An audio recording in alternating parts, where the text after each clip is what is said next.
வணக்கம். இது உதயன் வலையொலியின் காலை நேர செய்திகள். செய்தி தொகுப்பு உதயன் டிஜிட்டல் செய்தி பிரிவு செய்திகளோடு நான் புஷ்கரணி ரவீந்திரன்.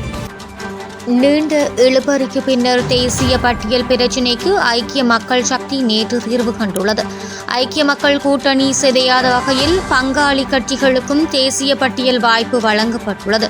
இதன்படி ஐக்கிய மக்கள் சக்திக்கு கிடைக்கப்பெற்ற 5 தேசிய பட்டியல் ஆசனங்களில் பங்காளி கட்சிகளுடன் கைச்சாத்திடப்பட்ட புரிந்துணர்வு உடன்படிக்கைக்கமைய 3 ஆசனங்கள் ஒதுக்கப்பட்டுள்ளன. தமிழ் முற்போக்கு கூட்டணியின் தலைவர் மனோ கணேசன், ஸ்ரீலங்கா முஸ்லிம் காங்கிரசின் பொதுச் செயலாளர் நிஷாம் காரியப்பன், அகில இலங்கை மக்கள் காங்கிரஸ் உறுப்பினர் மொஹமட் மற்றும் ஐக்கிய மக்கள் சக்தியின் உறுப்பினர் சுஜீவ சேனசிங்க ஆகியோரின் பெயர்கள் தேர்தல் ஆணைக்குழுவிற்கு அனுப்பி வைக்கப்பட்டுள்ளன. ஐக்கிய மக்கள் சக்தியின் பொதுச் செயலாளர் ரஞ்சித் மர்த்தும பண்டார தேசிய பட்டியல் உறுப்பினராக இதற்கு முன்னர் பெயரிடப்பட்டிருந்தார் என்பதும் குறிப்பிடத்தக்கது.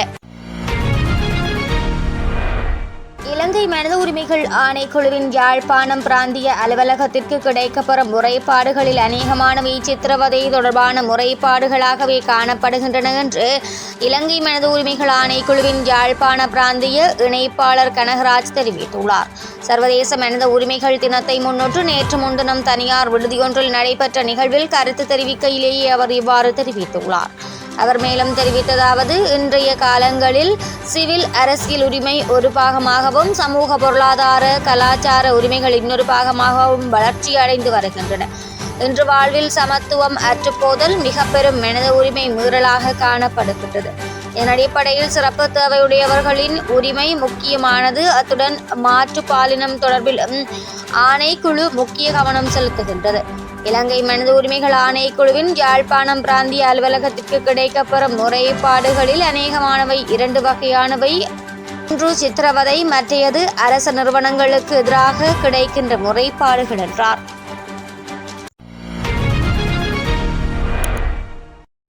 தமது அடிப்படை வசதிகளை விரைவாக ஏற்படுத்தி தருமாறு, இட நெருக்கடிகளுக்கு தீர்வு காணுமாறும் வலியுறுத்தி ஒலுவில் தென்கிழக்கு பல்கலைக்கழக மாணவர்கள் தீப்பந்தம் ஏந்தியவாறு பல்கலைக்கழகம் ஒன்றில் இரவு 7:30 மணியளவில் மாபெரும் ஆர்ப்பாட்டத்தில் ஈடுபட்டனர்.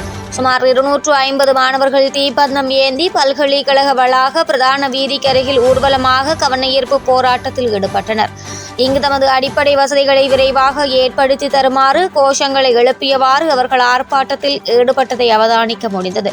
இதில் போலி தீர்வுகள் வேண்டாம், விடுதி வசதிகளை விரிவுபடுத்து, தென்கிழக்கு பல்கலைக்கழக மாணவர்கள் அனைவரையும் பல்கலைக்கழகத்தினுள் உடனடியாக அழைக்கவும், மாணவர்களை துன்புறுத்தாதே, மாணவர்கள் மீதான அடக்குமுறைகளை நிறுத்து போன்ற ஸ்லோகங்களை ஏந்திய வண்ணம் மாணவர்கள் ஆர்ப்பாட்டத்தில் ஈடுபட்டனர்.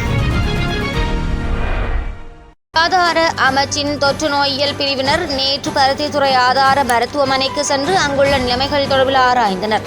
அண்மையில் ஏற்பட்ட வெள்ளப்பெருக்கை தொடர்ந்து அதிகளவிலான நோயாளர்கள் பருத்தித்துறை ஆதார மருத்துவமனையில் அனுமதிக்கப்பட்டுள்ளனர். இந்த நிலையில் இது தொடர்பாக ஆராய்வதற்கு சுகாதார அமைச்சின் தொற்று நோயியல் பிரிவின் சமூக மருத்துவ ஆலோசகர் பிரபா அபயகோன் தலைமையிலான குழுவினர் பருத்தித்துறை ஆதார மருத்துவமனைக்கு சென்று அங்கு மருத்துவ அதிகாரிகளுடன் கலந்துரையாடி நிலைமைகளை ஆராய்ந்துள்ளனர். எமது மாகாணத்தில் உள்ள எத்தனை விவசாயிகளை அடுத்த ஆண்டு உயர்ந்த நிலைக்கு கொண்டு வர முடியும் என்ற இலக்கை நிர்ணயித்து செயற்பட வேண்டும். அவ்வாறு செயற்பட்டால் மாகாணம் உயர்ந்த நிலைக்கு செல்லும். போர் முடிந்து 15 ஆண்டுகள் கடக்கின்ற நிலையிலும் தேசிய உற்பத்திக்கு குறைந்த அளவு பங்களிப்பு செய்கின்ற நிலைமையிலேயே எமது மாகாணம் இருக்கிறது. அதை மாற்றியமைக்க வேண்டும். அதற்கு தற்போதுள்ள சந்தர்ப்பத்தை பயன்படுத்த வேண்டும். இவ்வாறு வடக்கு மாகாண ஆளுநர் நா. வேதநாயகம் தெரிவித்துள்ளார். வடக்கு மாகாண விவசாய அமைச்சின் ஏற்பாட்டில் சிறந்த விவசாயிகள் மற்றும் பண்ணையாளர்களை மதிப்பளிக்கும் நிகழ்வு நேற்றைய தினம் காலை கிளிநொச்சி மாவட்ட கூட்டுறவு சபை கலாச்சார மண்டபத்தில் வடக்கு மாகாண விவசாய அமைச்சின் செயலாளர் ஆழ்வாப்பிள்ளை ஸ்ரீ தலைமையில் நிகழ்வு நடைபெற்றது. தலைமை விருந்தினராக கலந்து கொண்ட ஆளுநர் தனது உரையில் விவசாயம் மற்றும் கடற்தொழில் இரண்டும் வடக்கு மாகாணத்தின் முக்கிய துறைகள். யாழ்ப்பாணத்தில் சில வளங்கள் குறைவாக இருந்தாலும் ஏனைய 4 மாவட்டங்களிலும் எல்லா வளங்களும் இருக்கின்றது. இலங்கை முழுவதற்கும் விநியோகிக்கக்கூடிய அளவு தண்ணீரை நாம் மழைக்காலங்களில் வீணே கடலுக்கு செல்ல விட்டு கொண்டிருக்கிறோம். அதை பயன்படுத்தக்கூடிய நாங்கள் இன்னும் முன்னேறவில்லை. வெளிநாடுகளில் உயர்ந்த இடத்தில் இருப்பவர்கள் விவசாயிகள்தான். ஆனால் எங்கள் நாட்டில் அவ்வாறு மதிப்பில்லை. விவசாயிகளின் வாழ்வாதாரம் உயர வேண்டும். அவர்கள் எல்லோரும் பண்ணையர்களாக மாறக்கூடிய நிலைமை நாங்கள் உருவாக்கி கொடுக்க வேண்டும் என்றார்.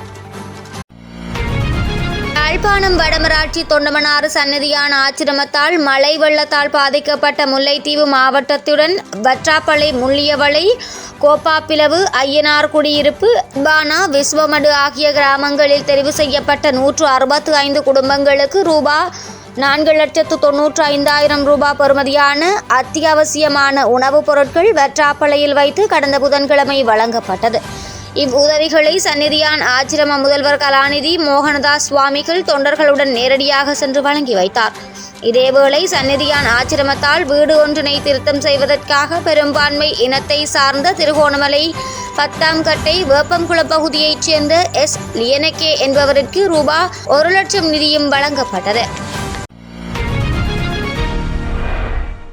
இலங்கை மின்சார சபையானது தனியார் மின் உற்பத்தி நிலையங்களில் இருந்து மின்சாரத்தை கொள்வனவு செய்துள்ளதாகவும் அரசாங்கம் மாறினாலும் மின்சார சபைக்குள் மின்சார மாஃபியா செயற்படுவதாகவும் இலங்கை மின்சார சபையின் தொழில்நுட்ப பொறியியலாளர்கள் மற்றும் அதிகாரிகள் சங்கத்தின் உப தலைவர் நந்தன உதயகுமார் தெரிவித்துள்ளார். தனியார் மின் உற்பத்தி நிலையங்களில் இருந்து மின்சாரம் வாங்கும் தந்திரமாக நுரைச்சோலை அனல் மின் நிலையத்தில் ஒரு ஜெனரேட்டர் கூட அதிகபட்ச கொள்வளவில் இயங்காததால் பல காலமாக இயங்கி வந்த மின்சார மாஃபியா மீண்டும் தலை தூக்கியுள்ளது.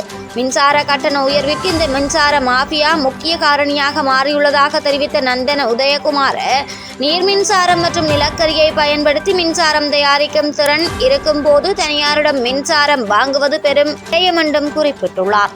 மின்சார சபையை அதிகாரிகள் அவ்வாறு செயற்பட்டால் அடுத்த வருடம் பிப்ரவரி மற்றும் மார்ச் மாதங்களில் வறண்ட காலநிலையில் மின்சாரம் வாங்குவதற்கு மின்சார சபையிடம் பணம் இருக்காது எனவும் அவ்வாறு ஏற்பட்டால் மீண்டும் 4 முதல் 5 மணி நேரம் மின்சாரம் துண்டிக்க நேரிடலாம் எனவும் அவர் மேலும் தெரிவித்துள்ளார்.